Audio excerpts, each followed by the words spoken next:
ఈరోజు వాక్య ధ్యానము కీర్తనల గ్రంథము 44వ అధ్యాయము 7వ వచనాన్ని ధ్యానిద్దాం.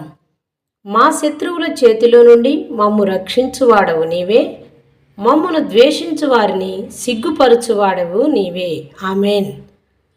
మా శత్రువుల చేతిలో నుండి మమ్ము రక్షించేవాడవు నీవే, మమ్మును ద్వేషించు వారిని సిగ్గుపరచువాడివి నీవే అనే ఈ వాక్యము మనకు ఒక గొప్ప సత్యాన్ని గుర్తు చేస్తుంది.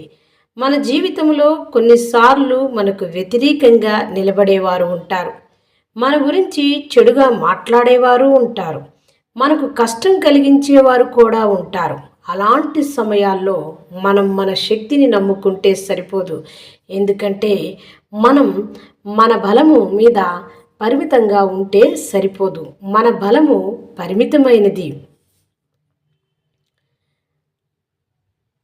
అలాంటి సమయంలో మనం మన శక్తిని నమ్ముకుంటే సరిపోదు. ఎందుకంటే మన బలము పరిమితమైనది కాబట్టి.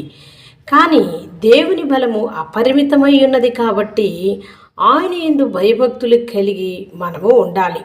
మన ప్రభువు మన శత్రువుల నుండి మనల్ని రక్షించేది ఆయనే అంటూ మనకు నిజమైన రక్షణ దేవుని నుంచే వస్తుంది. మన జీవితంలో సమస్యలు వచ్చినప్పుడు మనం భయపడకుండా దేవుని దగ్గరికి రావాలి. దేవుని మీద విశ్వాసం ఉంచిన వారిని ఆయన ఎప్పుడూ విడిచిపెట్టడు. మనం న్యాయంగా నడిస్తే దేవుడు మనకు తోడుగా నిలుస్తాడు. మనకు వ్యతిరేకంగా ఉన్నవారు చివరకు సిగ్గుపడేలా దేవుడే చేస్తాడు. కాబట్టి ప్రియులారా, మన జీవితంలో ఎన్ని కష్టాలు వచ్చినా, ఎన్ని శత్రువులు ఎదురైనా మనం దిగులు పడకూడదు. దేవుడు మన పక్షాన ఉంటే ఎవరు మనకు విరోధంగా నిలబడలేరు.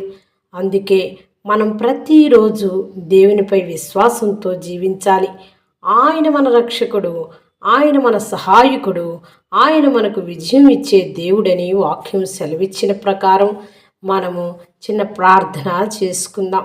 మహాపరిశుద్ధుడా, మిక్కిలిగా మమ్ము ప్రేమించి మా పరలోకపు తండ్రి, మీ దివ్యమైన పాదములకు కృతజ్ఞతాస్తోత్రములు. నాయనా, మా శత్రువులపై మాకు విజయం ఇచ్చి మమ్ము రక్షించి నాయన మీ యందు భయభక్తులతో నిలబెట్టి మీ కృపలో ప్రతి దినము భద్రపరచమని మా ప్రభువును రక్షకుడైన యేసు క్రీస్తు నామమున ప్రార్థిస్తున్నాం మా పరలోకపు తండ్రి.